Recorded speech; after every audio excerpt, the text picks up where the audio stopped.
કોળી સમાજે બગદાણામાં કોળી અગ્રણી પર થયેલી જીવલેણ હુમલા બાબતે આજે જિલ્લા કલેક્ટરને આવેદનપત્ર પાઠવી ન્યાયની માંગ કરી હતી। 150 જેટલા કોળી આગેવાનો અને યુવાનો કલેક્ટર ઓફિસે એકઠા થયા હતા અને ન્યાયની માંગ સાથે આવેદન પાઠવ્યું હતું। ભાવનગર જિલ્લાના બગદાણા ગામે થોડા દિવસ પહેલા કોળી આગેવાન પર થયેલી જીવલેણ હુમલાના વિરોધમાં આજે સમસ્ત કોળી સમાજના જિલ્લાના આગેવાનો કલેક્ટર ઓફિસે એકઠા થયા હતા અને જિલ્લા કલેક્ટરને આવેદન પાઠવી હુમલોખોરોને અને કાવતરામાં સંડોવાયેલા તમામ સામે ફરિયાદ નોંધવાનો કલેક્ટરના માધ્યમથી માંગ કરી હતી। પોરબંદર જિલ્લા કોળી સેના પ્રમુખ મનોજાર મકવાણા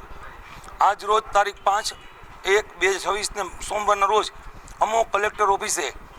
ભાવનગર જિલ્લાના બગદાણા મુકામે જે અમારા કોળી યુવાન ઉપર ઘાતક હુમલો થયો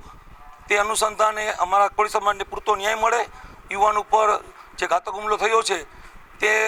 કાવતરાખોરોની FRM નામ નોંધવાનું જણાવેલ છતાં નામ નોંધવામાં ન આવતા અમારા કોળી સમાજને પૂરતો ન્યાય મળે તે માટે અમે કલેક્ટરના માધ્યમથી રાજ્ય સરકારને વિનંતી કરવા આવ્યા હતા।